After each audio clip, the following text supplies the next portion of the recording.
Hello students, मैं किताब की इंग्लिश एजुकेटर स्वागत करती हूँ आपका मैग्नेट ब्रेन्स हिंदी पर, जहाँ आपको मिलता है high quality education with so many top courses. CBSE board हो, UP, MP, Bihar board, class 7 से लेकर क्लास 12 तक के लिए ये सभी कोर्सेज अवेलेबल हैं और वो भी एकदम फ्री ऑफ कॉस्ट। यानी स्टूडेंट्स, आपको इसके लिए कुछ भी पे नहीं करना है। इसके अलावा अगर आपको ई बुक्स या ई नोट्स चाहिए तो उनके लिंक्स आपको दिए गए हैं डिस्क्रिप्शन बॉक्स में। उन लिंक्स पर क्लिक करते ही आपको ई बुक्स और ई नोट्स से रिलेटेड सारी इन्फॉर्मेशन मिल जाएगी। इस इंपॉर्टेंट इन्फॉर्मेशन के बाद हम देखते हैं कि आज हम कौन सा टॉपिक कवर करने वाले हैं, और जो कि है हमारे पार्ट्स ऑफ स्पीच के interjections. Students, interjection parts of speech का सबसे इंटरेस्टिंग और बहुत ही मज़ेदार एक टॉपिक है जो आपको समझने में आसान तो रहेगा ही, आप इसे काफ़ी इंजॉय भी करेंगे। इसके अलावा स्टूडेंट्स, मैं एक और इम्पॉर्टेंट इन्फॉर्मेशन दे देती हूँ कि ये जो ग्रामर सीरीज़ मैंने स्टार्ट की है आप लोगों के लिए, ये ना तो क्लास स्पेसिफिक है और ना ही बोर्ड स्पेसिफिक। यानी आप चाहे किसी भी क्लास में हो, कोई फ़र्क नहीं पड़ता। मैं ये रूट्स लेवल से, एकदम बेसिक लेवल से आपको पढ़ा रही हूँ, तो आपके फंडामेंटल्स इससे क्लियर हो जाएंगे। और जहाँ तक बात रही बोर्ड्स की, तो कभी भी ग्रामर के रूल्स बोर्ड के अनुसार चेंज नहीं होते कि यूपी बोर्ड के लिए अलग रूल्स होंगे और बिहार बोर्ड के लिए अलग होंगे। ऐसा बिल्कुल नहीं होता। जो रूल्स होते हैं वो सब सेम ही रहते हैं, चाहे हम किसी भी बोर्ड में उसे पढ़ें। राइट स्टूडेंट्स, अब ज़्यादा टाइम ना लेते हुए हम हमारा ये इंटरजेक्शंस का वीडियो स्टार्ट करते हैं। और ओह, यहाँ पर तो कंटेंट ही नहीं है। जब मैंने इस स्लाइड को देखा और यहाँ मेरे जब कोई कंटेंट मुझे नहीं दिखा तो मेरे मुंह से क्या शब्द निकला? ओह, क्या शब्द निकला स्टूडेंट्स? ओह, ये क्या कोई ग्रामेटिकल सेंटेंस है? जी नहीं, ऐसा तो कुछ भी नहीं है। तो ये शब्द क्या है? बेसिकली ये ओह एक किस्म का एक्सप्रेशन है। एक किस्म का एक्सप्रेशन है जो हम एक शौक को दर्शाने के लिए इस्तेमाल कर रहे हैं। कई बार हम चलते चलते हमारा पैर कई बार मुड़ जाता है तो हमें बहुत दर्द होता है। हमारे मुंह से अचानक से अलग अलग एक्सप्रेशंस निकलते हैं, जिसमें से एक एक्सप्रेशन होता है आउच, कि लग गई। क्या होता है? आउच। ये भी कॉमन एक्सप्रेशंस में से एक है। ओह, आउच, यू, ये कुछ वर्ड्स ऐसे हैं जो हमारे मुंह से निकलते हैं एक्सप्रेशंस देने के हिसाब से। इसी को ही इंटरजेक्शंस कहा जाता है। That's it. जी हाँ, इंटरजेक्शंस इसी का नाम है। हमें अब क्या सीखना है कि इंटरजेक्शन जो है बेसिकली कितने टाइप के होते हैं और इनका इस्तेमाल अप्रोप्रिएटली किस तरह से किया जाता है। यानी जैसे ये शब्द बताया मैंने, यू, ई डब्ल्यू, इसको कहते हैं यू, लेकिन यू को यू कभी नहीं कहा जाता। यू को बोलने का हमेशा तरीका होता है यू। यानी मान लीजिए अगर कोई भी ऐसी चीज़ है जो बहुत ही ख़राब सी है और आपको वो बिल्कुल पसंद नहीं आ रही, तो हम कई बार बोलते हैं छी, मुझे तो ये बिल्कुल पसंद नहीं, तो उस केस में हम यू बोलते हैं। ये जो स्पेलिंग है, बहुत सारे ऐसे इंटरजेक्शंस हैं या बहुत सारे ऐसे शब्द हैं जिनकी जो स्पेलिंग होती है वो फिक्स नहीं होती, हमारे एक्सप्रेशंस के हिसाब से बदल जाती है। जैसे यू की ये स्पेलिंग भी ठीक है, अगर 2 बार डब्ल्यू लगाएंगे वो स्पेलिंग भी ठीक है, और अगर 3 बार डब्ल्यू लगाएंगे तो वो भी ठीक है। बस हमें जो यू का जो स्ट्रेच कर देना है, बस इस शब्द को खींचना है बस बोलते समय। That's it. यानी you, you, you, that's it. अब यहाँ अगर आप सोच रहे हैं कि मैम क्या हम एक चौथा डब्ल्यू और लगा सकते हैं? जी नहीं, इतना डब्ल्यूज लगाएंगे तो कितनी देर तक हम यू बोलते ही रहेंगे? गाना थोड़ी ना गाना है, नहीं ना। तो ये चीज़ों का हमें, बस छोटी छोटी चीज़ें हैं, इनका हमें ध्यान रखना है। इंटरजेक्शंस में कुछ तो वर्ड्स हमको सीखने ही पड़ेंगे क्योंकि बहुत कॉमनली इस्तेमाल होते हैं, एक बात। दूसरी बात ये, कौन सा वाला एक्सप्रेशन कहाँ आता है। फॉर एग्ज़ाम्पल जैसे आउच है, आउच एक ऐसा एक्सप्रेशन है जो बहुत कॉमनली यूज़ किया जाता है। ओह भी एक ऐसा ही एक्सप्रेशन है, बहुत कॉमनली यूज़ किया जाता है, तो हमें पता है कि कैसे यूज़ करना है और कब करना है और क्या टोन के साथ करना है। लेकिन यू एक ऐसा एक्सप्रेशन है जो बहुत से लोग नहीं जानते, तो इसको कभी भी किसी पॉजिटिव वे में इस्तेमाल नहीं करना। एक बार और इसका एग्जाम्पल देती हूँ। जैसे ये शब्द है हुर्रे, यानी अगर आपके पेरेंट्स आकर आपको बोलते हैं ये संडे को हम लोग पिकनिक पर चलेंगे, और पिकनिक पर कहाँ चलेंगे, वहीं जहाँ बच्चे चाहते हैं, तो यानी बच्चे बहुत खुश हो जाएंगे और क्या बोलेंगे, ये हुर्रे, यानी खुशी का एक्सप्रेशन। हुर्रे जो है या हुर्रा भी बोलते हैं, उसकी स्पेलिंग अलग होती है। हुर्रा या हुर्रे हम ये जो बोलते हैं, ये एक्सप्रेशन खुशी को जाहिर करता है, एक्साइटमेंट को जाहिर करता है। लेकिन हम सेम एक्सप्रेशन और सेम टोन से अगर यू को बोलेंगे तो क्या वो सही होगा? जी नहीं।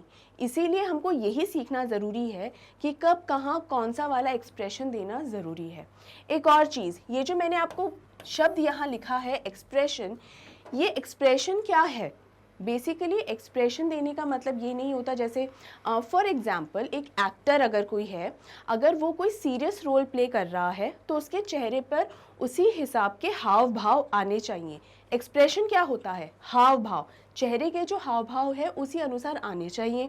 वो डायलॉग भी जो बोल रहा है उस समय, उसके डायलॉग डिलीवरी भी उस समय गंभीरता भरी होनी चाहिए, यानी उसके बोलने में वो जो शब्द भी मुंह से निकाल रहा है, जो टोन भी है, उसमें भी गंभीरता होनी चाहिए। यानी ये जो एक्सप्रेशंस हैं या ये जो हाव भाव हैं, वो सिर्फ चेहरे के या बॉडी के नहीं होते। हम जो बोल रहे हैं, हमारी बातचीत में भी एक एक्सप्रेशन होता है, यानी हमारी बातचीत का भी एक हाव भाव है। यानी हमको ये समझने की ज़रूरत है कि वो हाव भाव अलग अलग शब्दों से ही समझ में आते हैं, राइट? ये कुछ शब्द ऐसे ही हैं जो हमारे एक्सप्रेशन को या हमारी बोली के हाव भाव को दर्शाने के काम आते हैं, राइट स्टूडेंट्स? ये मैंने आपको छोटा सा एक ब्रीफ दिया है इंटरजेक्शन का कि क्या होते हैं। अब थोड़ा सा इसका कंसेप्ट समझते हैं। An interjection is a kind of exclamation. Exclamation क्या होता है स्टूडेंट्स? ये मार्क होता है एक इस तरीके का, यानी एक डंडी सी होती है और इसके नीचे डॉट लगा होता है, ठीक है? इसे कहा जाता है एक्सक्लेमेशन मार्क। ये एक पंक्चुएशन है, ठीक है? एक्सक्लेमेशन का मतलब क्या होता है? बेसिकली ये भी एक्सप्रेशंस ही देने के लिए होता है, जो कि मैंने आपको पहले भी सिखाया है। इसका भी हाव भाव से ही नाता है इस साइन का। वैसे तो हर पंक्चुएशन जो होता है वो एक एक्सप्रेशन ही लेकर आता है, लेकिन सबसे स्ट्रॉन्ग एक एक्सप्रेशन लाने के लिए हम इस पंक्चुएशन का इस्तेमाल करते हैं। कौन सा? एक्सक्लेमेशन। और इसीलिए इंटरजेक्शन में एक्सक्लेमेशन का एक बहुत बड़ा रोल होता है। An interjection is a kind of exclamation inserted into regular speech. Actually, it is a brief and abrupt pause in speech for expressing emotions. Abrupt का क्या मतलब होता है बेटा? अचानक से कोई रोक होती है। जब सेंटेंस हम बोल रहे हैं और अचानक से कोई पॉज लेते हैं, उसे दर्शाने के लिए हम इंटरजेक्शंस का इस्तेमाल करते हैं, ताकि हम अपने हाव भाव एक्सप्रेस कर सकें। बेसिकली जो भी हमारे हाव भाव हैं, चाहे खुशी का है या दुख का है, या कोई चीज़ ख़राब लग रही है वो दिखाने का है, कोई चीज़ बहुत अच्छी लग रही है वो दर्शाने का हाव भाव है, उसे दर्शाने के लिए इन शब्दों का इस्तेमाल किया जाता है और हमारे सेंटेंसेस में ये शामिल है। इससे पहले इन शब्दों की तरफ बढ़े, हमें इनके बारे में कुछ चीज़ें जानना बहुत ज़रूरी है। ये फीचर्स, ये कैरेक्टरिस्टिक्स कुछ ऐसी चीज़ें हैं इंटरजेक्शंस को लेकर जिनको समझना बहुत ज़रूरी है। पहला है, interjections don't have a grammatical function in sentence structure. यानी अभी तक हमने जितनी भी पार्ट्स ऑफ स्पीच पढ़ी हैं वो हमारा सेंटेंस बनाने में काम आती हैं, ग्रामेटिकल एरर फ्री बनाने के लिए, ठीक है? यानी उसमें किसी भी तरीके का कोई ग्रामेटिकल एरर नहीं हो, ऐसे सेंटेंसेस बनाने के लिए पार्ट्स ऑफ स्पीच हम पढ़ते हैं। यानी व्याकरण के तौर पे सही सेंटेंस हमने बनाया है, राइट? लेकिन इंटरजेक्शन जो है वो कोई भी ऐसा सेंटेंस बनाने में मदद नहीं करता कि आपको मान लीजिए अगर मैंने लिखा माय नेम इज़ अंकिता, तो मुझे ये माय नेम इज़ अंकिता ही लिखना होगा। माय इज़ नेम अंकिता ऐसे में नहीं लिख सकती।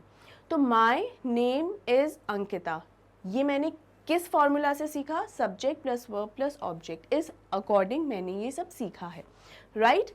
लेकिन ऐसा कोई भी नियम कायदा, ऐसा कोई भी रूल सेंटेंस बनाने के लिए इंटरजेक्शन का उस पर कोई रोल नहीं है। यानी कोई भी सेंटेंस को ग्रामेटिकली सही बनाने के लिए हमें इंटरजेक्शंस की कोई ज़रूरत नहीं होती, इसका कोई रोल नहीं होता, ठीक है? दूसरा है, they usually can not be modified और इन्फ्लेक्टेड, मतलब जैसे शब्द लिखा है ओ, तो ओ को किसी भी वजह से मॉडिफाई नहीं किया जा सकता। फॉर एग्जाम्पल एडवर्ब है, एडवर्ब एक ऐसा पार्ट्स ऑफ स्पीच है जो नाउन, प्रोनाउन, एडजेक्टिव्स जो हैं, इनको नाउन जो हो गया या एडजेक्टिव्स जो हो गए या खुद एडवर्ब जो हो गया उसे मॉडिफाई करते हैं, यानी उनके अर्थ में एक परिवर्तन लेकर आते हैं। कौन? एडवर्ब्स। लेकिन ऐसा कोई भी परिवर्तन कभी भी इंटरजेक्शंस में नहीं होता। आउच आउच ही रहेगा, दैट्स इट। ओ ही रहेगा किसी भी रूप में, ठीक है। बस उसे उचित स्थान पर इस्तेमाल करना आवश्यक होता है। Okay, next is they do not have to have a relation to the other parts of the sentence. Hurray we are going for a picnic, अगर मैं ये बात कहूँ तो अगर मैं इसमें हुर्रे नहीं भी लगाऊं तो भी चलेगा, यानी कोई ज़रूरी नहीं है कि जिस सीक्वेंस में हम बात कर रहे हैं हुर्रे या कोई भी इंटरजेक्शन उस सीक्वेंस में कोई रोल प्ले नहीं करता है। For example my name is Ankita, I teach English, right. ये जो मैंने दो बात लिखी हैं, यानी ये मेरे बारे में चल रहा है, ये मेरी बारे में बात चल रही है, राइट। इसमें अगर मैं कोई इंटरजेक्शन लगा भी दूं तो भी इस सीक्वेंस में कोई फ़र्क पड़ेगा क्या? पहली बात तो इस सीक्वेंस में कोई फ़र्क नहीं पड़ेगा, मतलब मैं जो इन्फॉर्मेशन दे रही हूँ उसमें कोई भी बदलाव या कोई भी असर नहीं पड़ेगा, इसलिए इनका कोई लेना देना नहीं होता है बाकी सेंटेंसेस से, ऐसा कोई लेना देना नहीं होता। ये सिर्फ हमारा एक किसी बात को एक्सप्रेस करने का एक तरीका होता है, दैट्स इट। फॉर एग्जाम्पल मैंने जब वो स्लाइड निकाली और अचानक से मेरे मुंह से निकला ओह कंटेंट कहाँ है, अगर मैं वहाँ ओह नहीं भी बोलूँ तब भी अगर सिर्फ इतना बोलूँ ये कंटेंट कहाँ चला गया, सिर्फ इतना सा सेंटेंस भी बोलती तब भी आपको ये बात समझ में आती कि मैम शायद परेशान है कि उन्हें उनका लिखा हुआ कंटेंट जो है वो नज़र नहीं आ रहा है या वो गायब हो गया है ना। आप समझ जाते, मेरा हाव भाव देखकर समझ जाते। लेकिन जब मैंने ओह बोला तो बस उस बात को एक बल मिलता है और अपनी बात को एक्सप्रेस करने का एक और ज़रिया है, दैट्स इट। इसका बाकी सेंटेंस से या उसकी ग्रामर से कोई लेना देना नहीं होता। आई होप स्टूडेंट्स यहाँ तक आपको ये कैरेक्टरिस्टिक्स क्लियर हैं। बढ़ते हैं नेक्स्ट पर। They are highly context sensitive. इसका क्या मतलब है? कॉन्टेक्स्ट का मतलब ये होता है कि हम कोई बात कह रहे हैं तो उस बात को किस कॉन्टेक्स्ट में कह रहे हैं। इसका ये मतलब है कि बेसिकली उस बात को कहने का उद्देश्य क्या है। फॉर एग्ज़ाम्पल जैसे मैंने आपको अभी अभी बताया कि आपके पेरेंट्स आपको उस जगह घुमाने के लिए ले जा रहे हैं जहां आप घूमने जाना चाहते हो, ओके। तो यानी आप बहुत खुश हो तो वहां पर आप कौन सा एक्सप्रेशन दोगे? हुर्रे, यानी आपका जो कॉन्टेक्स्ट निकल रहा है या आपका एक जो उद्देश्य है वो खुशी जाहिर करने का है, राइट। तो आपका कॉन्टेक्स्ट उसमें खुशी जाहिर करने का है, इसीलिए आपने कैसे वाले इंटरजेक्शंस का चुनाव किया? हुर्रे या हुर्रा या ये, वाव, इस तरीके के इंटरजेक्शंस का आप चुनाव कर रहे हो। लेकिन सेम कंडीशन में सेम बात पर अगर आप ओह नो इसके इस तरीके का अगर कोई इंटरजेक्शन इस्तेमाल करोगे तो क्या वो सूटेबल है? जी नहीं, वो सूटेबल बिल्कुल भी नहीं है। इसीलिए हम जिस कॉन्टेक्स्ट में बात कर रहे हैं, जो एक्सप्रेशन जाहिर करना चाह रहे हैं, मेक श्योर जो बात आपने कही है या जो एक्सप्रेशन आप जाहिर करना चाह रहे हो उसी के अनुसार ही आप इंटरजेक्शन का चुनाव करें। ऐसा नहीं कि कहीं पर कोई भी 1 2 3 इस तरह से चूज़ करके कोई सा भी इंटरजेक्शन वाला शब्द चूज़ कर लिया और लगा दिया, यू पार्टी में जा रहे हैं। ऐसा नहीं होता है, राइट स्टूडेंट्स। ये हमेशा ऐसे ही होगा कि ये पार्टी में जा रहे हैं। ऑलराइट स्टूडेंट्स, आई होप आपको ये पॉइंट्स अच्छे से क्लियर है। अब हम आगे बढ़ते हैं। In spoken language, interjections are the words we instantly use to show our reaction to something which influences our emotion. Again, वही बात है कि interjection का जो इस्तेमाल होता है वो हमारे जो reactions होते हैं उन्हें दर्शाने के लिए होता है। जैसे कोई भी गड़बड़ कई बार हो जाती है तो हम बोलते हैं ना, ओ नो, ओहो, हे भगवान, ये क्या हुआ, अहो, अरे, इस तरीके के शब्द होते हैं ना जब हम एक्सप्रेस कर रहे होते हैं, तो ये हमारा रिएक्शन एक होता है, राइट। तो वो रिएक्शन हमारे इमोशंस को दर्शाता है, हमारे भाव को दर्शाता है कि ज़रूर कुछ गड़बड़ हो गई, ठीक है, या कुछ हंसी खुशी की बात है तो ज़रूर कुछ अच्छा हुआ है। ऐसे हाव भाव दर्शाने के लिए ये शब्दों का चुनाव किया जाता है। They are the initial reaction and sometimes do not even make sense. ये सिर्फ रिएक्शंस होते हैं, कई बार तो इनका कोई मतलब भी नहीं निकलता है, ठीक है। ये सिर्फ हम बोल देते हैं, मतलब भले ही ना निकलो, लेकिन कई बार हम इन्हें बोल देते हैं तो कई बार बहुत फनी भी हो जाता है, right. However, for formal speech or writing, using interjection is not appropriate. बेटा ये बात बहुत अच्छे से ध्यान कर लीजिए। किसी भी तरीके की कोई फॉर्मल राइटिंग है, फॉर्मल राइटिंग मतलब अगर आप स्टूडेंट हैं तो अगर आप अपनी टीचर को या अपने प्रिंसिपल को या अपने किसी भी सीनियर को अगर कुछ लिखित में दे रहे हैं, चाहे एप्लीकेशन लिख रहे हो, लेटर लिख रहे हो, या मान लीजिए आप जॉब करते हैं और आप जब जॉब कर रहे हैं तब आप कोई लेटर लिख रहे हैं अपने ऑफिस मेंबर को, ठीक है। वो ऑफिस मेंबर भले ही ऑफिस के बाहर आपका दोस्त हो, कितना भी दोस्त हो, लेकिन जब ऑफिस में है तब आप कोलीग्स हैं, साथ में काम कर रहे हैं। तो जब आप लेटर लिख रहे हैं या एप्लीकेशन या जो भी लिखित में दे रहे हैं, ये एक बहुत ही फॉर्मल राइटिंग होती है। उसमें आप ये, ओहो, इस तरीके के शब्दों का इस्तेमाल करना बिल्कुल भी उचित नहीं होता है। यानी किसी भी तरीके की फॉर्मल या औपचारिकता भरी जो राइटिंग होती है उसके अंदर किसी भी प्रकार के इंटरजेक्शन का इस्तेमाल हमें नहीं करना होता है। ये स्ट्रिक्टली मना होता है, ठीक है, क्योंकि हम उसे कैजुअली नहीं लेते, सीरियसली लेते हैं, ठीक है। Interjections are frequently followed by an exclamation mark which itself is used to express emotion. यहाँ पर ये बात मैंने आपको अभी थोड़ी देर पहले भी समझाई थी जब मैं exclamation mark के बारे में बता रही थी कि interjections जो हैं, जब interjections का इस्तेमाल किया जाता है तो अधिकतर केसेस में उस शब्द के बाद exclamation mark लगता है। For example, अगर मैंने लिखा वाव तो उसके बाद एक्सक्लेमेशन मार्क लगाया जाता है, लेकिन अक्सर ऐसा होता है, हर बार ऐसा नहीं होता। यानी 100% केसेस में ही हम वाओ या किसी भी इंटरजेक्शन के बाद एक्सक्लेमेशन मार्क ही लगाएंगे, ऐसा नहीं होता। कई बार हम फुल स्टॉप भी लगाते हैं, कई बार हम कॉमा भी लगाते हैं, ठीक है। तो ऐसा कोई रूल नहीं है कि हर बार एक्सक्लेमेशन ही लगाया जाएगा। It will depend on what you are saying. ये इस बात पर निर्भर करेगा कि आप क्या बात कह रहे हो, उसके अनुसार आपको इनमें से किसी एक पंक्चुएशन को इस्तेमाल करना है। लेकिन अधिकतर केसेस में पंक्चुएशन मार्क हमारा एक्सक्लेमेशन ही होता है, राइट। अब एक एग्जांपल देखिए, यहाँ 2 सेंटेंसेस लिखे हैं, कम हेयर और दूसरा भी है कम हेयर, लेकिन इन दोनों के टोन में क्या अंतर है। यानी अगर मैं इसको हिंदी में ट्रांसलेट करूं तो ये क्या होगा, इधर आ। अब मान लीजिए आपकी मम्मी आपसे किसी बात से खुश है और आपको अच्छे से बुला रही है, इधर आ, तो मतलब सब ठीक है, यानी मम्मी नॉर्मल है। लेकिन वहीं आपकी मम्मी कुछ ऐसा कह के बोलती है, इधर आ, तो आपको उसी वक्त समझ में आ जाएगा कि मम्मी का पारा चढ़ा हुआ है। ये जो इधर आ वाला जो एक्सप्रेशन है उसमें हमने ये एक्सक्लेमेशन मार्क लगाया, क्योंकि बेटा बोलते समय तो हम हमारी टोन के अंदर एक्सप्रेशंस लेकर आ जाते हैं, हाव भाव लेकर आ जाते हैं और सुनने वाले को समझ में आ जाता है कि कोई किस टोन में कुछ कह रहा है। लेकिन ऐसा जब कुछ लिखित में होता है तब हमें कैसे समझ में आएगा कि ये बात चिल्ला के कही गई है या ये बात बहुत ध्यान से या चुप्पी से कही गई है, ये कैसे समझ में आएगा। वहीं पर ही तो इन पंक्चुएशन मार्क्स का सबसे बड़ा किरदार होता है। एक्सक्लेमेशन मार्क हमेशा सेंटेंस पर बल देने के लिए होता है। यहाँ कम हेयर पे ये बल ऐसा दिया जा रहा है कि इधर आ, राइट स्टूडेंट्स। आई होप आपको एक्सक्लेमेशन मार्क और हमारे इंटरजेक्शंस का ये जो बेसिक कॉन्सेप्ट है और कुछ कैरेक्टरिस्टिक्स हैं अच्छे से समझ में आ गए होंगे। अब स्टूडेंट्स हम इंटरजेक्शंस के टाइप्स देख लेते हैं।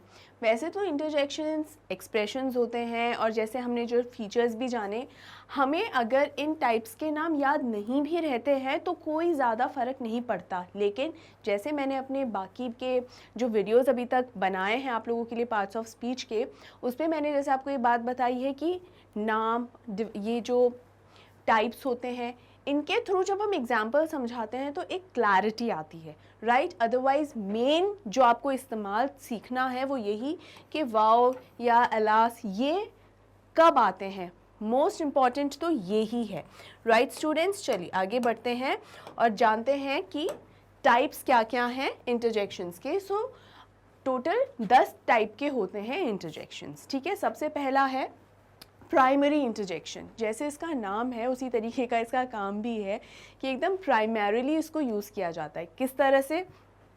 Those words which cannot be classified as any other parts of speech and are only used as interjections in the sentences are called primary interjections। यानी ये वो words हैं जिन्हें किसी और किरदार में नहीं ढाला जा सकता। For example, जैसे एक शब्द है indeed। indeed शब्द भी क्या है बेटा? इंडीड का मतलब होता है यकीनन। क्या आपने ये कहावत सुनी है? अ friend in need is a friend Indeed. Indeed यानी जो ऐसा कोई दोस्त जो परेशानी के समय काम आए, यकीनन वही सच्चा दोस्त है, राइट। तो यानी यकीनन वही फ्रेंड है। तो यानी ये जो इंडीड शब्द है उसका अर्थ है यकीनन। और इंडीड शब्द का इस्तेमाल सेंटेंस बनाने में इस्तेमाल भी होता है, उसके अलावा वो कुछ जगह इंटरजेक्शंस के तौर पर भी इस्तेमाल होता है, राइट। लेकिन प्राइमरी इंटरजेक्शंस वो शब्द होते हैं जिनका इस्तेमाल सिर्फ एक इंटरजेक्शन के रूप में ही होगा, कभी भी सेंटेंस को बनाने के लिए या सेंटेंस के कभी भी किसी दूसरे हिस्से में उस शब्द का इस्तेमाल नहीं होगा, जैसे इंडीड का हुआ है, राइट। तो ये ऐसे कौन से शब्द हैं? जैसे वाओ हो गया, अलास हो गया। अब यहाँ आप देखिए कि वाओ शब्द जो है उसका इस्तेमाल कैसे हुआ है। Wow, you had time to join us. Students, मैं आपको इस वीडियो में पूरी एक लिस्ट प्रोवाइड करवा चुकी हूँ, डिस्क्रिप्शन बॉक्स में आपको मिल जाएगी। जितने भी मैक्सिमम पॉसिबल जो इंटरजेक्शंस होते हैं उन सब की एक लिस्ट आपको प्रोवाइड करवाई है मैंने। वो 100% सारे नहीं हुए, बहुत बहुत सारे हैं, राइट। इसीलिए यहाँ पर मैं कुछ कुछ एग्जाम्पल्स ही लेकर आई हूँ ताकि आपको समझने में आसानी रहे। जैसे वाव, वाव होता है कि वाह क्या बात है, तो जैसे वाह शब्द होता है उसके लिए वाव का इस्तेमाल किया जाता है कि वाह आप, you had time to join us, वाह तुम्हारे पास समय था हमसे जुड़ने के लिए। हमसे जुड़ने के लिए मतलब टू जॉइन अस का मतलब यहाँ पर ये है, मान लीजिए कुछ फ्रेंड्स जो हैं रेस्टोरेंट में गए हैं, साथ में बैठकर चाय कॉफ़ी पी रहे हैं और उन्हें आके एक और फ्रेंड ने ज्वाइन किया। ये वो फ्रेंड है जिसके पास कभी वक्त ही नहीं होता है, तो उससे कहा जा रहा है वाह तुम्हें हमारे लिए टाइम था तुम्हारे पास। तो ये इस तरीके का एक्सप्रेशन है। Alas, I couldn't be there on time. ओहो, ओफो, इस तरीके के जो एक्सप्रेशंस होते हैं वो अलास से ही आते हैं कि ओहो, I couldn't be there on time, मैं वहाँ समय पे नहीं हो सका या नहीं हो सकी। यानी एक तरीके का एक नेगेटिव एक बेचारगी दिखाने के लिए है कि अरे यार ओहो, इस तरीके का जो एक्सप्रेशन होता है वो दिखाने के लिए, अरे मेरी जो है ना पर्स है ना किसी ने चोरी कर दिया, अलास किसी ने मेरा पर्स चोरी कर लिया, राइट। तो इस तरीके के एक्सप्रेशंस दिखाने के लिए इन इंटरजेक्शंस का इस्तेमाल किया जाता है। बाद में आते हैं सेकेंडरी इंटरजेक्शंस। ये कौन से होते हैं? A secondary interjection is a word that is typically used as another part of speech, such as a noun, verb or adjective that can also be used as an interjection। यानी secondary interjections उस तरीके के वो शब्द होते हैं जिन्हें एक कई बार वो नाउन के रूप में भी इस्तेमाल हो जाते हैं, वर्ब के रूप में भी इस्तेमाल हो सकते हैं या एक एडजेक्टिव के रूप में भी इस्तेमाल हो जाते हैं और इंटरजेक्शन के रूप में भी इस्तेमाल हो जाते हैं। जैसे पहला ही एग्जाम्पल है इंडीड। ये वो एग्जाम्पल है जो मैंने अभी अभी आपको बताया था, इंडीड का example. Indeed I was waiting for your first warning. यहाँ पर ये जो सेंटेंस है उसमें अगर यहाँ लिखा होता I was Indeed waiting for your first warning, तो इसका मतलब होता कि यकीनन मैं तुम्हारे पहली धमकी का इंतज़ार कर रहा था या कर रही थी। लेकिन जब हमने इंडीड शब्द लगाया तो उस इंडीड शब्द का हिंदी ट्रांसलेट करने की ज़रूरत नहीं है। हमें ये सेंटेंस किस तरीके से बोलना है? हाँ मैं तुम्हारी पहली धमकी का इंतज़ार कर रहा था या कर रही थी। जिस एक्सप्रेशन से मैंने अभी बोला, ये शब्द इस बात को, इस सेंटेंस को वो एक्सप्रेशन देता है। या हम इसको ऐसे भी बोल सकते हैं, यकीनन तुम्हारी पहली धमकी का इंतज़ार था मुझे। तो इस तरीके से ये एक इम्प्रेशन, एक भाव इस सेंटेंस में आता है किस शब्द से, इंडीड। और इंडीड शब्द हमेशा क्या इंटरजेक्शन के रूप में ही इस्तेमाल होता है? नहीं, ये सेंटेंस के बाकी हिस्सों में सिंपल कोई सेंटेंस बनाने के लिए भी इस्तेमाल होता है जहाँ इसका प्रयोग इंटरजेक्शन की तरह ना हो, राइट। नेक्स्ट एग्जाम्पल है गुडनेस। गुडनेस बेसिकली क्या होता है? गुडनेस एक नाउन की तरह भी इस्तेमाल हो सकता है, जैसे goodness is a quality which not every individual has. Goodness यानी अच्छाई एक ऐसी क्वालिटी होती है, एक ऐसा गुण होता है जो हर व्यक्ति में नहीं होता। इस सेंटेंस में मैंने जो गुडनेस शब्द है उसे एक नाउन की तरह इस्तेमाल किया है। मैं ये सेंटेंस आपके सामने एक बार लिख देती हूँ। Goodness is a quality that not every individual has.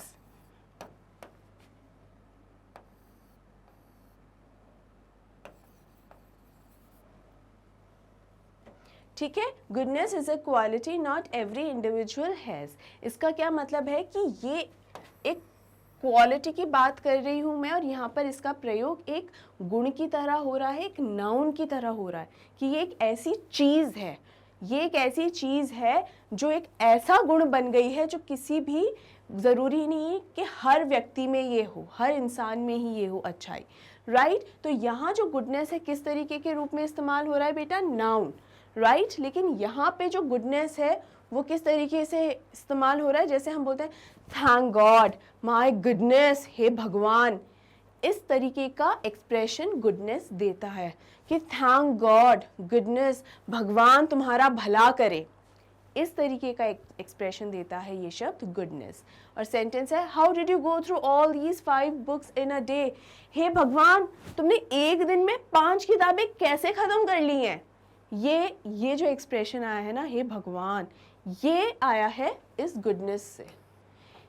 इसके लिए हम थैंक गुडनेस भी कई बार बोलते हैं, राइट स्टूडेंट्स। क्या क्लियर है? समझ में आया? आगे बढ़ते हैं। Next is mild interjection. Mild interjection मतलब जिसमें कोई स्ट्रेंथ ज़्यादा नहीं हो, सीधा साधा सिंपल सा। The words which are used for expressing mild feelings and emotions are usually called mild interjections. These words are typically separated from the rest of the sentence by commas. इस तरीके के जो interjections होते हैं वो commas से separate किए जाते हैं। देखिए, oh well, ये sentence, ये वाले जो interjections होते हैं ना, ये बहुत strong नहीं होते, बहुत mild होते हैं। माइल्ड को कमज़ोर कहना नहीं होता, लाइट कहना ज़्यादा अप्रोप्रिएट है। ये बहुत लाइट सा एक्सप्रेशन होता है, ये हल्का फुल्का एक्सप्रेशन होता है। कैसे? Oh it Waugh he was looking for you. यानी मान लीजिए किसी पार्टी में कुछ फ्रेंड्स मिले, राइट। उसमें से एक लड़की जो है वो काफ़ी लेट आई और उस लड़की को उसका एक फ्रेंड ढूंढ रहा था। अब जैसे ही वो लड़की जो है आई, उसके आने से जस्ट पहले जो फ्रेंड उसे ढूंढ रहा था वो पार्टी से चला गया। उसे लगा शायद वो नहीं ही आएगी, बट जैसे ही वो गया वो लड़की आ गई और उसके बाकी फ्रेंड्स ने उसे बताया, अरे तुम अब आई हो, अरे वो तुम्हें ढूंढ रहा था, तुम्हें कब से तुम्हारा वेट कर रहा था। ये एक सिंपल सी एक बात है कि oh he was looking for you, तुम्हारा वेट कर रहा था, राइट। तो इस तरीके के एक्सप्रेशंस होते हैं, राइट। उसके अलावा जैसे कई बार ऑफिस में भी इस तरीके की हो सकता है कि हो सकता है आपके बॉस आपको बुलाना चाह रहे हो, मीटिंग के लिए बुलाना चाह रहे हो, आप उस वक्त अवेलेबल नहीं हैं, कुछ देर के लिए आपके बॉस ने आपको ढूंढा, आपके बारे में पता करवाया, फिर जब आप उनसे मिलने जाने की बात कर, जब आप मिलते हैं कि आप कहाँ हैं, तो आपको ये बताया जाता है, oh your boss he was looking for you. तो एक सिंपल एक्सप्रेशन ये है। Well, it was so easy. तुम्हारा एग्ज़ाम कैसा गया? अच्छा गया। अच्छा? हाँ। Well, it was so easy. बहुत ही आसान सा था। तो ये एक्सप्रेशंस है जो हम थोड़ा कई बार वेल शब्द जो है, जैसे ये सेंटेंस है, उसमें थोड़ा सा एक एटीट्यूड दिखाने के लिए या शो ऑफ करते हैं ना थोड़ा, well it was so easy for me, मेरे लिए वो खैर बहुत आसान था। खैर शब्द इस्तेमाल किया जा सकता है वेल शब्द को दिखाने के लिए। किस तरह से? खैर बहुत इजी था तो मैंने कर लिया, लेकिन चलो। तो इस तरीके के जो एक्सप्रेशंस होते हैं वो वेल, ओह, इनसे दिखाए जाते हैं, जो बहुत ही स्ट्रांग नहीं होते। But then comes strong interjections, यानी स्ट्रांग एक्सप्रेशंस। ये कौन से होते हैं? The words which are used for strong outbursts of expression are determined as strong interjections. Such types are typically separated from the rest of the sentences by exclamation marks. देखिए, एक तो expression already दे रहे हैं और उसको strong दिखाने के लिए हमें कौन सा पंक्चुएशन इस्तेमाल करना है? एक्सक्लेमेशन, यानी एक इंटरजेक्शन हो गया और एक एक्सक्लेमेशन हो गया। तो ये दोनों जब मिलेंगे तो एक्सप्रेशन तो स्ट्रॉन्ग आना ही है ना। तो यानी स्ट्रॉन्ग इंटरजेक्शंस उन इंटरजेक्शंस को कहा जाता है जो बहुत ही स्ट्रॉन्ग या बहुत ही एक आउटबर्स्ट दिखाने के लिए, जैसे ये आई फाइनली पास्ड। हो सकता है 2 सालों से 3 सालों से एक क्लास को पास करने की कोशिश की जा रही है लेकिन पास ही नहीं हो पा रहे हैं। या फिर और अच्छा एक एग्जाम्पल अगर मैं लूँ तो मान लीजिए किसी कॉम्पिटिटिव एग्ज़ाम्स के लिए तैयारी की जा रही है और वो क्रैक नहीं हो पा रहा है, एंड फाइनली ये I pass the exam, I cracked the exam. इस तरीके की खुशी जब जाहिर करते हैं बहुत ही स्ट्रांगली, तब हमने क्या इस्तेमाल किया?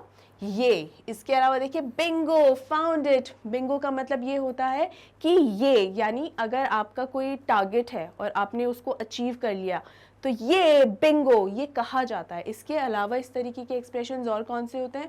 हुर्रे, हुर्रा या ब्रावो भी इस तरीके का एक एक्सप्रेशन होता है। ब्रावो आजकल स्पेशली बहुत ज़्यादा यूज़ किया जाता है। ऐसा नहीं है कि ब्रावो पहले यूज़ नहीं होता था, बिल्कुल होता था, लेकिन जितना कॉमनली आजकल यूज़ होने लगा है तो ये तो आपको आना ही आना चाहिए।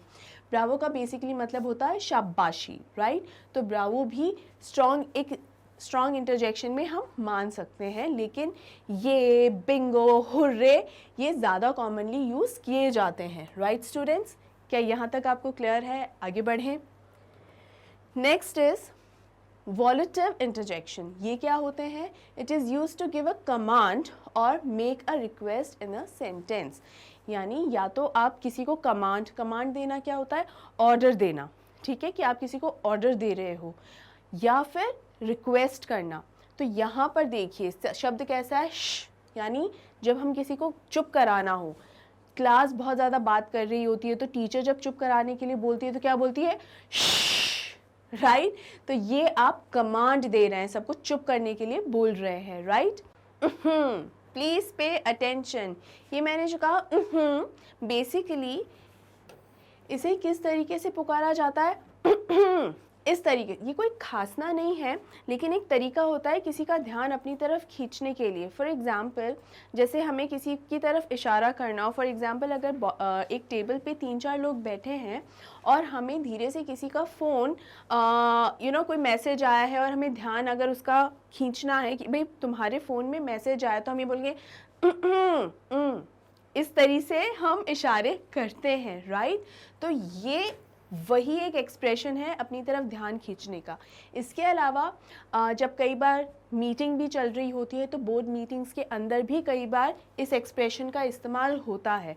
मैं एक चीज़ बता दूं स्टूडेंट्स, कभी भी इंटरजेक्शन, जो मैंने पहले भी बताया, कभी भी किसी भी तरीके की फॉर्मल सिचुएशन में इस्तेमाल नहीं किया जाता, लेकिन ये वाला जो एक्सप्रेशन है वाला, या खांसने का जो एक एक्सप्रेशन होता है, वो कई बार इस्तेमाल कर लिया जाता है क्योंकि ये बिल्कुल नेगेटिव सेंस नहीं दर्शाता, राइट? हम आगे बढ़ते हैं।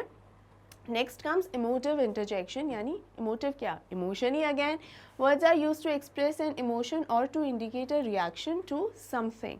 जैसे ये यहाँ पर what is that filthy smell, मान लीजिए बहुत ही बदबू आ रही है और आप सहन नहीं कर पा रहे, तो क्या इस तरीके का एक एक्सप्रेशन देते हैं। उसको इंग्लिश में इस तरीके से कहते हैं कभी भी ये क्यों आपको बताया जा रहा है, ये एक्सप्रेशन क्यों समझाया जा रहा है आपको? इसलिए समझाया जा रहा है कि मान लीजिए कभी भी आप कोई स्टोरी पढ़ते हैं, नॉवल पढ़ते हैं, या इसके अलावा भी कभी मैसेजेस में भी कई बार ये इस्तेमाल होता है, या फॉरवर्डेड मैसेजेस जो होते हैं जैसे जोक्स वाले होते हैं या कोई इन्फॉर्मेशन भी होती है, उसमें कई बार इस्तेमाल हो जाते हैं इंटरजेक्शन। तो आपको समझ में तो आएगा कि इस इंटरजेक्शन का मीनिंग क्या है। ठीक है, अब जैसे मैं यहाँ पर आपको एक बताती हूँ, ये एक वर्ड है, इसका मतलब होता है पिस, लेकिन इसको बुलाया जो इसका एक्चुअल में जिस तरीके से इसको प्रोनाउंस किया जाता है वो तो पिस है, लेकिन एक्चुअल में इसको किस तरीके से पुकारा जाता है, ऐसे पिस पिस। ये किस तरीके से किसी को जब बुलाया जाता है कि पिस पिस, तो हम हमारे फ्रेंड को ही बुला रहे हैं बिना बात करे, तो इसी तरीके से बुलाते हैं कि जैसे इस तरह से बुलाते हैं।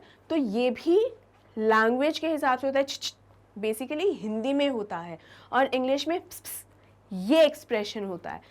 लेकिन ये पिस पिस के लिए लिखा कैसे जाएगा, इसका कोई स्पेलिंग थोड़ी बनेगा एज सच। तो उस छिक्का क्या कि छी, इसका क्या स्पेलिंग क्या बनेगा।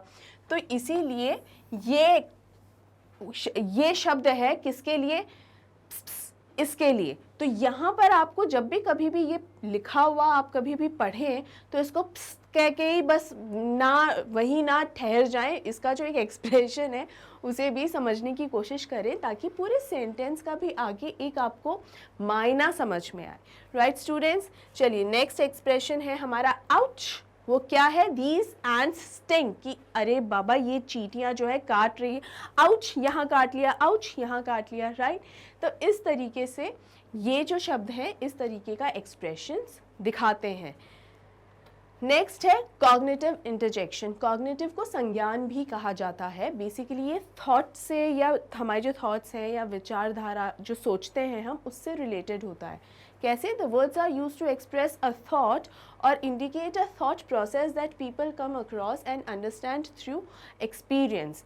यानी कई लोग जो तजुर्बेकार होते हैं, जिन्हें काफ़ी तजुर्बा होता है चीज़ों का, जो सीनियर लोग भी होते हैं, वो अपने तजुर्बे से उनकी एक विचारधारा बनती है, उसके अनुसार वो अपनी कोई बात कहते हैं।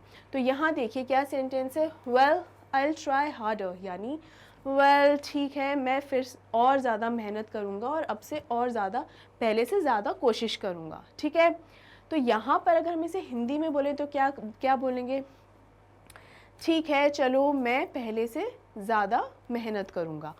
ये जो वेल है पहले भी आया था, लेकिन उसमें थोड़ा सा एटीट्यूड या शो ऑफ दिखाया जा रहा था कि well it was easy, well वो काफ़ी इजी था एग्ज़ाम, और यहाँ दिखाया जा रहा है ठीक है ओके मैं पहले से ज़्यादा मेहनत करूँगा। यहाँ एक्सप्रेशन चेंज हो रहा है और एक अग्रीमेंट सा हो रहा है कि हाँ मैं तुम्हारी कही भी बात से अग्री कर रहा हूँ, सहमत हूँ। ठीक है, gosh you are so fast, ये गॉश क्या है, मतलब माय गॉड तुम कितना तेज़ हो। यानी मान लीजिए कोई काम करा है, लेट्स से कोई राइटिंग का कोई काम है, कोई फाइल है, प्रोजेक्ट फाइल है, उसे कंप्लीट करने का काम है। उस काम को करने में ज़्यादा समय लग रहा था, लेकिन ये व्यक्ति ने उसको उसके आधे समय में ही कंप्लीट कर दिया। तो थोड़ी चौंकाने वाली बात तो है ही ना। तो उसके लिए क्या तुमने इतनी जल्दी ये काम पूरा कर दिया, तो यानी ये कहा कि गॉश, ये गॉश जो है माय गॉड इसलिए भी इस्तेमाल होता है। ये गॉश कई बार GHOSHH करके भी लिखा जाता है स्टूडेंट्स। मैसेज लैंग्वेज जो होती है, ये मैं फिर से अच्छे से लिखती हूँ, जो हमारी मैसेजिंग की एक भाषा होती है ना, उसमें भी इंटरजेक्शंस को इस तरीके से स्पेलिंग कई बार चेंज हो जाती है। तो गॉश की स्पेलिंग इस तरह से भी आती है। राइट, तो कभी ये देखें तो कंफ्यूज ना हो कि अरे ये क्या नया वर्ड आ गया, ये हमारा गॉश ही है। ठीक है, नेक्स्ट है डिस्कोर्स मार्कर इंटरजेक्शन। ये क्या होते हैं, these interjections are used to indicate the speaker's attitude और टू सिग्नल द स्टार्ट और एंड ऑफ अ कॉन्वर्सेशन और अ चेंज इन टॉपिक। जब भी हम कोई बात कर रहे होते हैं तो अमूमन ऐसा होता है कि मान लीजिए कोई ऐसी बात चल रही है जिससे आपको कंफर्टेबल नहीं हो, या कोई ऐसी बात चल रही है जिससे आप बहुत ही बोर हो रहे हो, तो उस बात को चेंज करने का भी तरीका होता है। ऐसा नहीं कि अरे रे बोर हो गए दूसरी बात करो। हो सकता है आप अपने बहुत क्लोज फ्रेंड्स के साथ ऐसे कर लें, लेकिन हर जगह ऐसे नहीं चल सकता। ऐसी बातों को चेंज, ये बात चेंज करना, किसी कन्वर्सेशन को शुरू करना या किसी बोर करती हुई कन्वर्सेशन को ख़त्म करना, एक शब्द के साथ हम ये कर सकते हैं। वो शब्द कैसे होते हैं, जैसे एनीवे, बाय द वे। तो यानी जब हम बात कर रहे हो और कोई व्यक्ति जो मेरे सामने है वो मुझसे कोई ऐसी बात कर रहा हो जो मुझे बिल्कुल इंटरेस्ट नहीं आ रहा हो सकता है मैं उसको फिर ये बोलूँ, एनीवेज उस दिन जब तुम मूवी देखने गए थे तब क्या हुआ। यानी वो भले ही मुझे किसी भी टॉपिक पे बात कर रहे हो, फॉर एग्जांपल अपने ऑफिस के बारे में बात कर रहा हो कि मेरे ऑफिस में ये हो रहा है, वो हो रहा है, मैं तुम्हारे ऑफिस के किसी भी व्यक्ति को जानती ही नहीं हूँ, तो वो वाली बातें सुनकर मैं करूँगी क्या, मैं बोर ही होंगी। तो मैंने उस टॉपिक को चेंज करने के लिए ये कहा कि एनीवेज तुम उस दिन मूवी देखने गए थे, कैसी है वो मूवी, कौन कौन है उस मूवी में और क्या स्टोरी है उसकी। इस तरीके से मैंने पूरी बात चेंज कर दी। बाय द वे भी एक इसी तरीके का शब्द है। अब यहाँ हमने कैसे यूज़ किया है, anyway. Let's get back to the topic. कई बार हम जिस टॉपिक पे बात कर रहे होते हैं उस पे एक्सप्लेन करते करते हम कोई दूसरे ही टॉपिक पर चले जाते हैं, हमें भी रियलाइज़ नहीं होता कि हमने कब दूसरे टॉपिक की बात शुरू कर दी। तो यानी एक भटका हुए मुसाफिर को फिर से सही रास्ते पर लाने के लिए भी इन शब्दों का इस्तेमाल होता है कि anyways get back to the topic, हमने वो सारी बातें कर ली हैं, वापस मेन मुद्दे पर आ जाओ, शायद फिर से अपनी मेन मुद्दे की बात करते हैं, राइट। नेक्स्ट है, by the way have you seen the new movie. Again जो मैं मूवी का एग्जाम्पल दे रही थी, तो यहाँ पर भी वो लागू होता है, राइट स्टूडेंट्स। आई होप यहाँ तक आपको अच्छे से क्लियर है। आगे बढ़ते हैं। Next is fillers.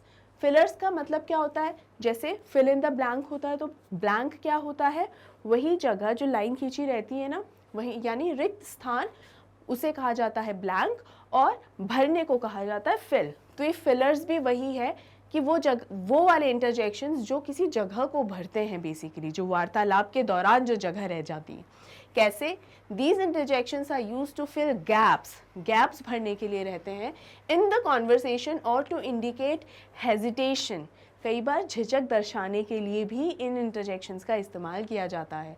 अनसर्टेनिटी और लैक ऑफ वर्ड्स, मतलब कई बार जब हम कुछ कहने से झिझक रहे होते हैं तब भी इस्तेमाल होता है। अनसर्टेनिटी, जब किसी बात को लेकर श्योर नहीं होते 100%, फिर से वो एक झिझक ही है, मतलब खुलकर नहीं बोल पा रहे, किसी चीज़ को लेकर श्योर नहीं है, या फिर हमें कुछ बात कहने के लिए शब्दों की कमी पड़ रही है। फॉर एग्ज़ाम्पल, कई बार हम कुछ चीज़ें समझा रहे होते हैं लेकिन हमें शब्द नहीं मिल रहे होते कि हम कौन सा शब्द इस्तेमाल करें कि उस बात को प्रॉपरली समझाएं, राइट। ऐसे में फिलर्स काम आते हैं। कौन से हैं वो, I am not sure what to say. मान लीजिए अगर आप शॉपिंग के लिए गए, वहाँ आपको बहुत सारी ड्रेसेस दिखाई और आप कंफ्यूज हो गए। आपको सभी ड्रेसेस, आपने 3 ड्रेसेस फाइनलाइज करी और उन तीनों में से आपको कोई एक सेलेक्ट करनी है, और सिर्फ ये कंडीशन है कि आप एक ही ड्रेस खरीद सकते हैं। तो आप यहाँ पर हल्के से कंफ्यूज्ड हैं और आपको समझ नहीं आ रहा है कि मैं इनमें से कौन सी ड्रेस खरीदूँ। ऐसे केस में आप क्या, मैं सोच रही हूँ कि ये थोड़ा सा विचार करने की स्थिति दिखाता है, या जो पॉज आप लेते हैं ना, एक ठहराव जो लेते हैं, थोड़ा सा जो रुकते हैं, जो उसे दर्शाने के लिए फिर वहाँ हम क्या इस्तेमाल करते हैं, मैं सोच रही हूँ कि मैं ये येलो वाली ड्रेस खरीद लूँ, या मैं सोच रही हूँ रेड वाली ड्रेस भी खरीदी जा सकती है, राइट। तो इस तरीके से ये एक्सप्रेशंस दिए जाते हैं। I am not sure what to say, मुझे पता नहीं मैं इस बात पर क्या कहूँ, ये है बेसिकली। और let me think about it, और भी इसी तरीके का ही एक एक्सप्रेशन है। और की भी स्पेलिंग आप देख लीजिए, ये तो है ही है, इसके अलावा ERR भी हो सकती है और ERRR भी हो सकती है, लेकिन फिर से मैं से ये बिल्कुल हो सकता है, लेकिन इसका मतलब ये नहीं कि 4R 5R, ये मतलब RRR तक तो ठीक है, RRR लगा दें, ये बिल्कुल ठीक नहीं है। तो यहीं तक इसकी लिमिट होती है, राइट स्टूडेंट्स, क्लियर है। आगे बढ़ते हैं। यहाँ पर मैं आपको एक इंटरजेक्शन और बताती हूँ, बर। ये क्या होता है, जब बहुत ठंड लग रही होती है तब हम क्या, ठंड में तो मतलब हिंदी में तो ये कहते हैं कि ठिठुरना, लेकिन इंग्लिश में जब हमें ठंड लग रही होती है तो हमारे मुंह से जो इंटरजेक्शन निकलता है वो क्या है, ब्र। ये वही ब्र है। ऑलराइट स्टूडेंट्स, चलिए आगे बढ़ते हैं। और ये है हमारा लास्ट टाइप ऑफ इंटरजेक्शन, जो कि है पेरेंथेटिकल इंटरजेक्शन। ये क्या होता है? These interjections are used to insert a comment और explanation in the middle of the sentence. यानी ये वो वाले इंटरजेक्शंस होते हैं जो सेंटेंस के बीच में इस्तेमाल किए जाते हैं। जैसे कई बार आप कोई बात कह रहे हो और उसके बीच में फिर इंटरजेक्शन लाए। कैसे? आई am not really sure about that. यानी अगर आप कभी कोई बात कहना चाह रहे हो कि मैं उस चीज़ को लेकर श्योर नहीं हूँ, मतलब मान लीजिए आप अपने घर के लिए कोई शो पीस खरीद रहे हैं और वो बहुत ही ज़्यादा महंगा है, तो आपको ये आप ना फैसला नहीं ले पा रहे हैं कि आपको वो ख़रीदना चाहिए या नहीं। ऐसे में कई बार हो सकता है बोले वो जो शो पीस है पता नहीं उसे ख़रीदना चाहिए या नहीं। ये जो बीच में आपने इंटरजेक्शन दिया ना, ये वाला, उसे ही पेरेंथेटिकल इंटरजेक्शन कहा जाता है। ये कई बार और बहुत नॉर्मली इस्तेमाल किया जाता है। ठीक है students, next is was really upset about the situation. वो जो है, मेरा मतलब वो बहुत ज़्यादा उदास है, जो भी हुआ उसके लिए बहुत ज़्यादा अपसेट है, बहुत ज़्यादा नाराज़ है। तो यानी हम इस सेंटेंस को ऐसे भी बोल सकते थे कि जो कुछ भी हुआ ना उसे लेकर वो काफ़ी उदास है। लेकिन यहाँ आप एक झिझक भी दिखा रहे हो, क्यों आप सेंटेंस जो कहना चाह रहे हो सकता है सुनने वाले को बुरा लग जाए। तो कई बार आप इस तरीके से सेंटेंस कहते हो, एक्चुअली मैं क्या कहना चाह रही हूँ, वो जो लड़की है ना, एक्चुअली मेरा मतलब ये है कि वो लड़की काफ़ी नाराज़ है। राइट? इस तरीके से सेंटेंसेस हम कहते हैं या नहीं कहते हैं ना, उसी तरीके से दर्शाने के लिए पेरेंथेटिकल इंटरजेक्शंस हैं। अब स्टूडेंट्स, हमने 10 की 10 टाइप्स जो है वो देख ली हैं। ये 10 की 10 टाइप्स मैंने आपको क्यों बताई हैं, किस लिए? ताकि वैरायटी ऑफ इंटरजेक्शंस बताने के लिए, आपको ये बताने के लिए कि 10 वैरायटीज़ होती हैं। मान लीजिए कल को आप इनका नाम भूल भी गए। फॉर एग्जांपल पेरेंथेटिकल इंटरजेक्शन है, आपसे ये एग्ज़ाम में कभी नहीं पूछा जाएगा, जब तक कि आपके सिलेबस का हिस्सा ना हो आपसे नहीं पूछा जाएगा कि पेरेंथेटिकल इंटरजेक्शन क्या होता है। नहीं, हम चूँकि बेसिक फॉर्म पढ़ रहे हैं, हम आपके किसी सिलेबस का हिस्सा कवर नहीं कर रहे हैं। यहाँ हम बेसिक ग्रामर एक जो सीरीज़ है वो लेकर यहाँ आए हैं। तो आप ये चीज़ एक बार समझिए, ये जो मैंने 10 टाइप्स आपको यहाँ बताए हैं वो इसलिए नहीं बताए हैं कि आप उसको टाइप्स के हिसाब से याद कीजिए। नो, ये नाम आप कल को भूल भी जाते हैं तो कोई नुकसान नहीं है, लेकिन ये नाम का जो टाइप है, जिस तरीके से इस्तेमाल हो रहा है, वो अगर आप भूल जाते हैं तो दिक्कत है। तो जो लिस्ट है उस लिस्ट को समझिए, उनके अर्थ को समझिए, तब आपके लिए ये सारे इंटरजेक्शंस जो हैं हेल्पफुल रहेंगे। राइट स्टूडेंट्स, समझ में अब यहाँ पर हम मेजर 4 रूल्स जो हैं, ये रूल्स पढ़ लेते हैं इंटरजेक्शंस के कि कौन से 4 मेन रूल्स हैं। राइट? पहला है interjections express a sudden mood, emotions and feeling with emphasis. There are also many taboo words that are usually used in everyday conversation but not in formal aspects. These words fall into the category of interjections. यानी students, ऐसे बहुत सारे words होते हैं जो हम daily conversation के हिसाब से यूज़ करते हैं। कौन से वाले? मैं सिर्फ इंटरजेक्शंस की बात कर रही हूँ, लेकिन उन्हें किसी भी तरीके के फॉर्मल कन्वर्सेशंस के अंदर इस्तेमाल नहीं करते हैं। ये बहुत ही इम्पॉर्टेंट एक रूल है। कभी भी कोशिश ना करें कि आप अपने किसी भी टीचर को या कुलीग को, जहाँ पर भी आप काम भी करेंगे कल को, या अपना खुद का भी बिज़नेस करेंगे, जो भी काम करेंगे, कभी भी एम्प्लॉयज़ या कुलीग्स, इनके साथ आप हमेशा फॉर्मल कॉन्वर्सेशन ही रखेंगे, specially if it is in written. कभी भी इंटरजेक्शंस का प्रयोग नहीं करेंगे। राइट? अब एग्जाम्पल्स देख लेते हैं। Wow, that's an amazing scene. Oh, I did not want him to come. What? You never told me that. यानी ये अलग अलग इंटरजेक्शंस हैं। अब यहाँ मैं आपको बता दूँ, क्या हमारा what शब्द जो है क्या एक प्राइमरी इंटरजेक्शन होगा? जी नहीं, वो प्राइमरी इंटरजेक्शन नहीं होगा, क्योंकि what शब्द तो हम What is your name यानी एक प्रश्नवाचक वाक्य में भी WH फैमिली में जो आता है उस तरह से इस्तेमाल कर सकते हैं। राइट? लेकिन यहाँ क्या एक्सप्रेशन दे रहा है कि क्या, जैसे अगर आप किसी सीरियल की बात करें तो आता है ना क्या क्या क्या, अलग अलग एंगल से दिखाया जाता है। वो कोई सवाल नहीं पूछ रहे हैं, वो एक हैरानी दर्शा रहे हैं कि क्या ऐसा है, ये तो हमें कभी पता ही नहीं था, तुमने तो मुझे इस बारे में कभी बताया ही नहीं, ये राज तो अभी अभी उजागर हुआ है। राइट स्टूडेंट्स, तो इस तरीके का एक एक्सप्रेशन देने के लिए हम कई बार वर्ड्स का इस्तेमाल करते हैं, तो ध्यान रखिए कि वो कभी भी प्राइमरी इंटरजेक्शन में थोड़ी ना जाएगा। राइट, ये समझाने के लिए, ये डिफरेंस समझाने के लिए डिफरेंट टाइप्स सीखना, ऑल द डिफरेंट टाइप्स जो भी इंटरजेक्शंस की वो सीखना ज़रूरी हो जाती हैं। Right students, clear?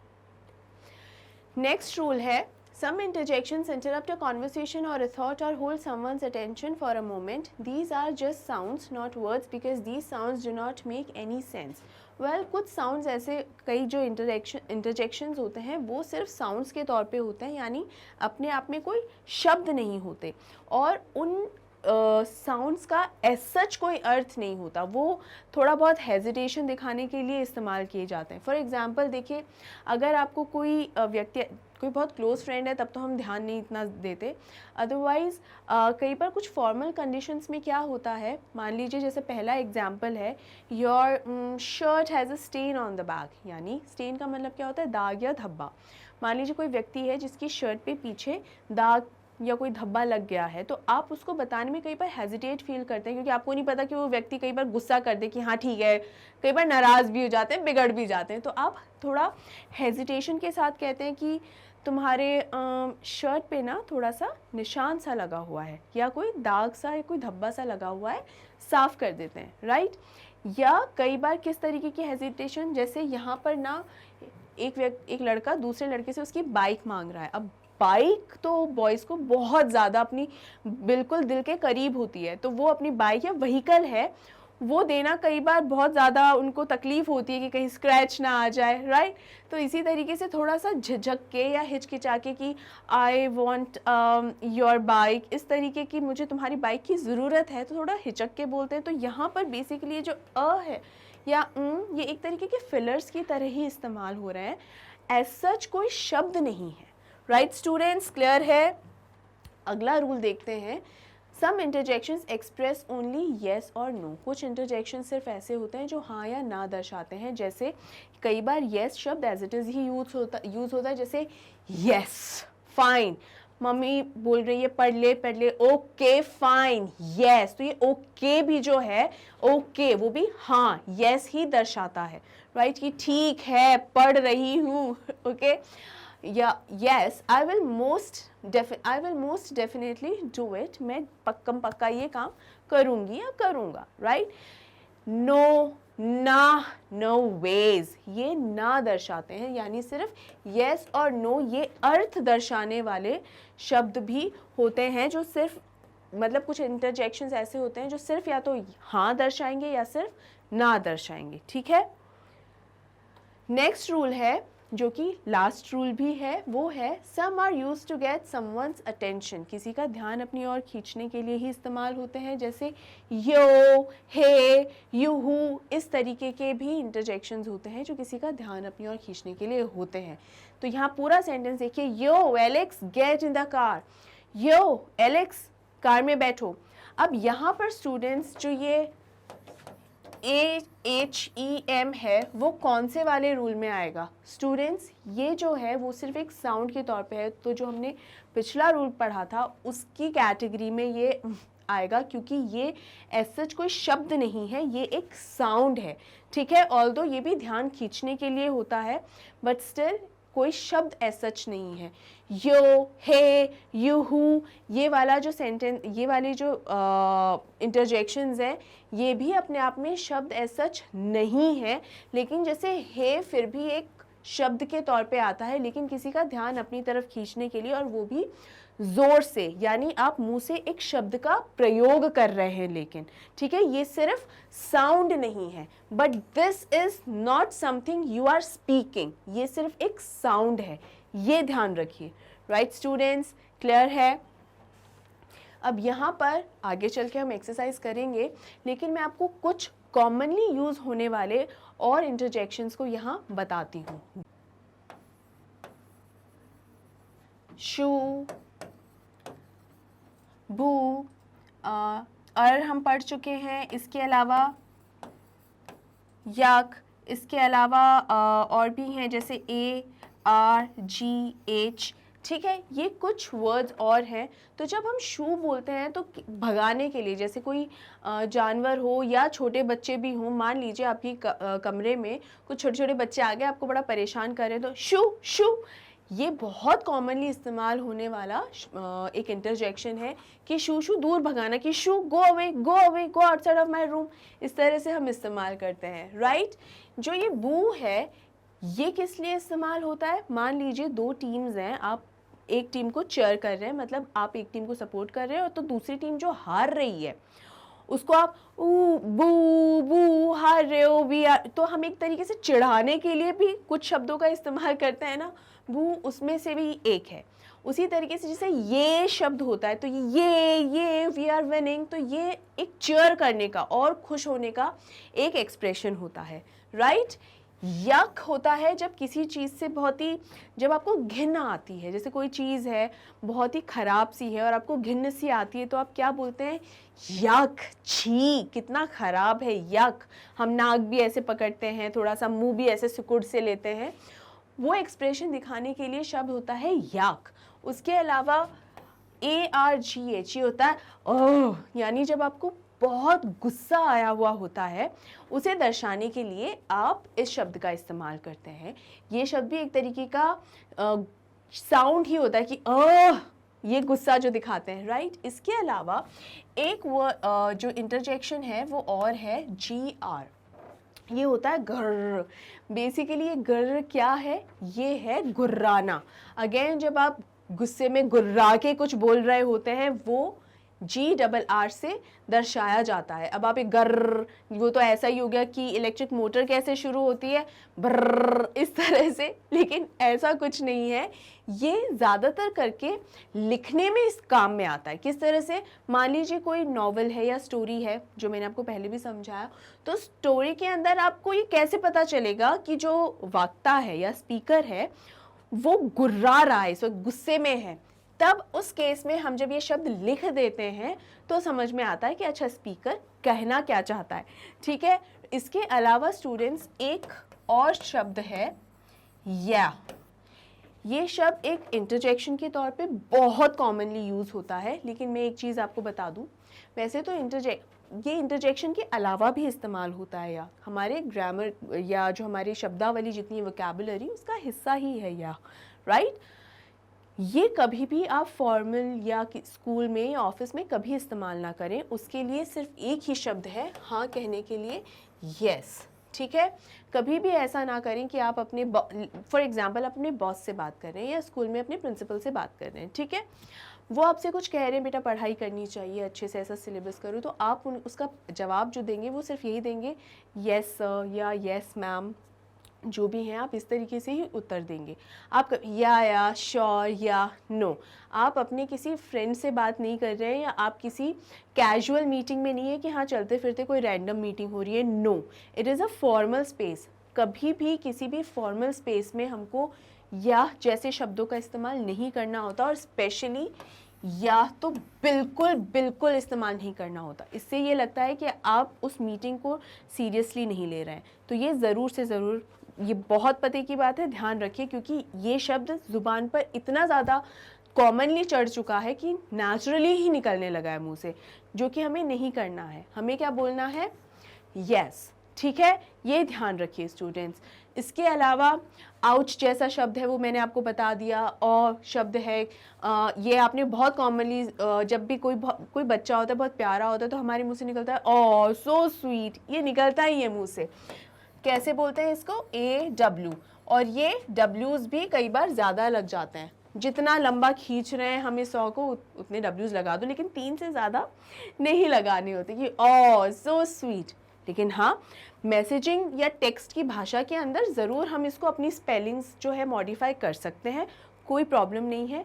लेकिन आप जानते हैं मैं लिखित के हिसाब से यूँ बता रही हूँ, हर जगह तो आप अपनी फ्रेंड से बात नहीं कर रहे होते हैं, तो यूँ देखा जाए तो इसकी स्पेलिंग में 3 से ज़्यादा W आप नहीं ही लगाएंगे, राइट स्टूडेंट्स। आई होप आपको ये क्लियर है। इसके अलावा कुछ और भी बहुत सारे इस तरीके के इंटरजेक्शंस हैं, लिस्ट मैंने आपको प्रोवाइड करवा दी है इस वीडियो के डिस्क्रिप्शन बॉक्स में।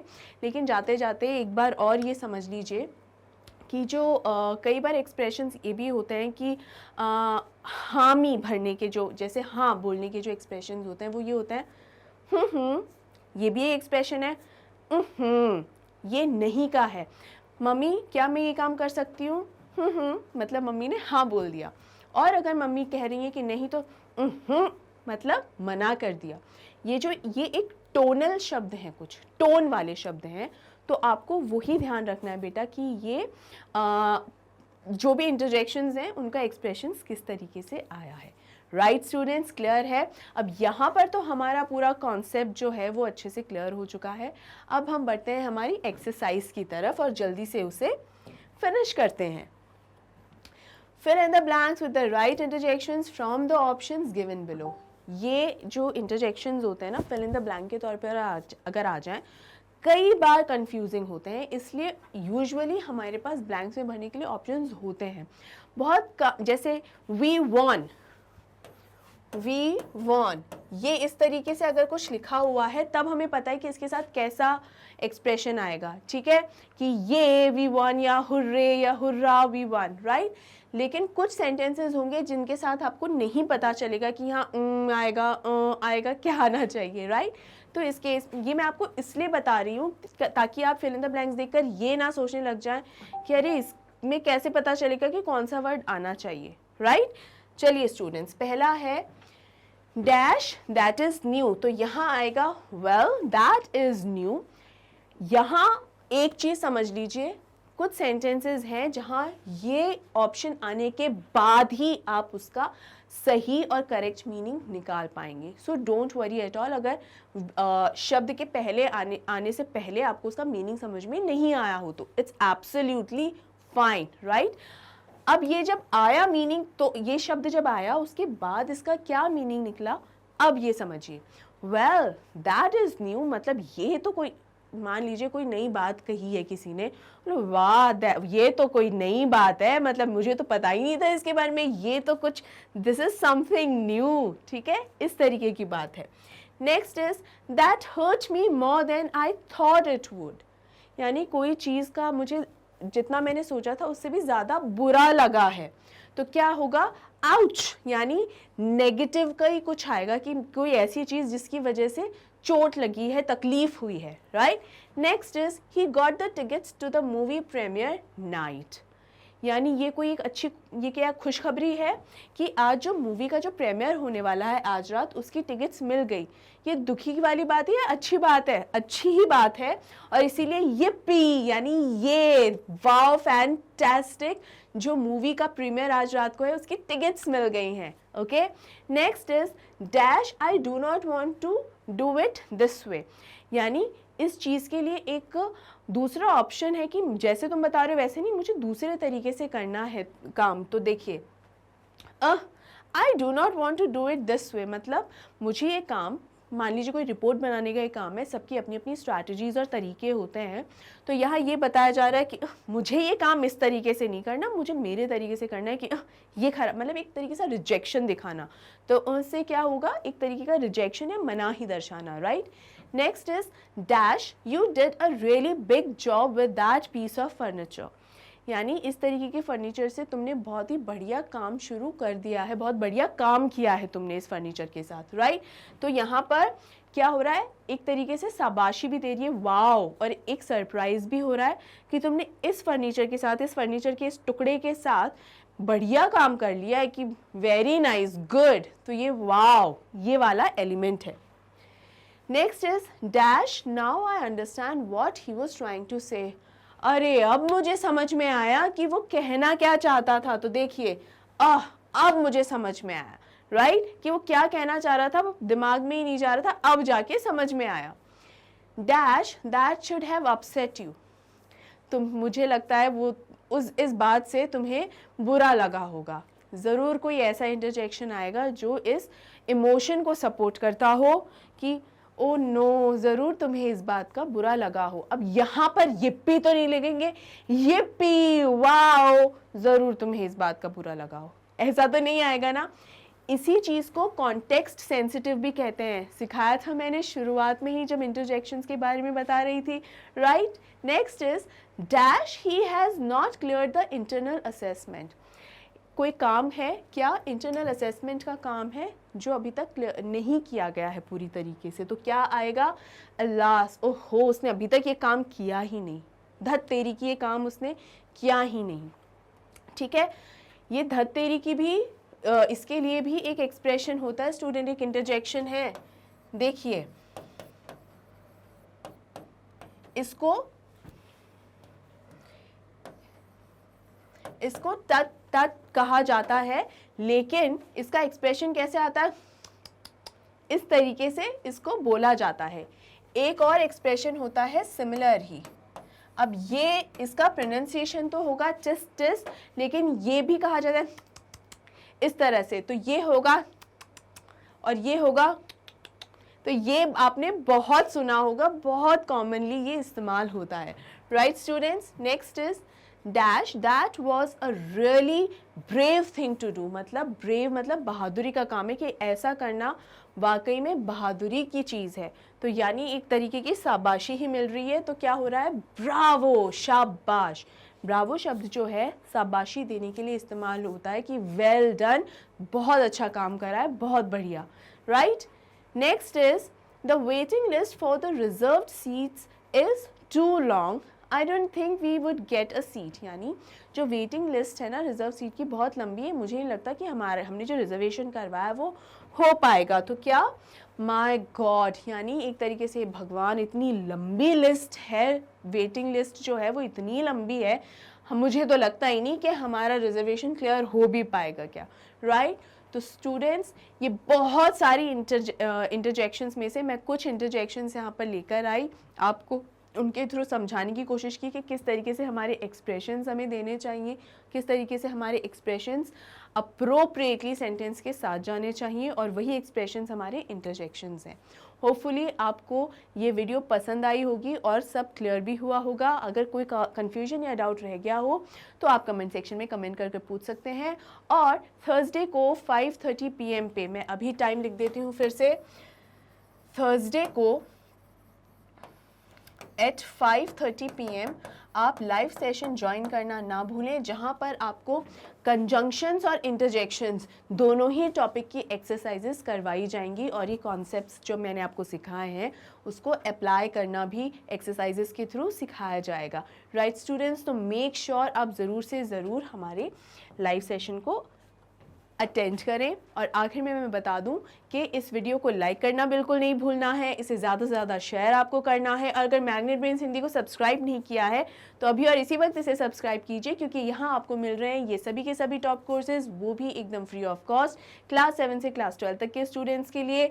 स्टूडेंट्स कुछ भी पे नहीं करना होता है आपको इन सभी कोर्सेज के लिए, तो मेक श्योर इस अपॉर्चुनिटी का फ़ायदा आप ज़रूर से ज़रूर उठाइए। इसके अलावा आपको ई बुक्स और ई नोट्स अगर चाहिए तो उनके लिंक्स आपको दिए गए हैं डिस्क्रिप्शन बॉक्स में। जैसे ही उन लिंक्स पे आप क्लिक करेंगे आपको ई बुक्स और ई नोट्स से रिलेटेड सारी इन्फॉर्मेशन इजीली मिल जाएगी। इसके अलावा चैनल से जुड़ी हुई लेटेस्ट अपडेट्स के लिए आप हमें फॉलो करें इंस्टाग्राम, टेलीग्राम, फेसबुक और ट्विटर पे, जहाँ पे आपको चैनल से जुड़ी हुई सारी लेटेस्ट अपडेट्स और इन्फॉर्मेशन मिलती रहेंगी। लास्टली, मोस्ट इम्पॉर्टेंटली, अपना ध्यान ज़रूर से ज़रूर रखिए स्टूडेंट्स, सेशंस को मिस मत कीजिए, चाहे रिकॉर्डेड सेशंस हो या लाइव सेशंस हो। ये बेसिक ग्रामर की सीरीज़ जो है आपके लिए बहुत हेल्पफुल रहेगी। तो students, be regular, take care, see you soon and thank you so much.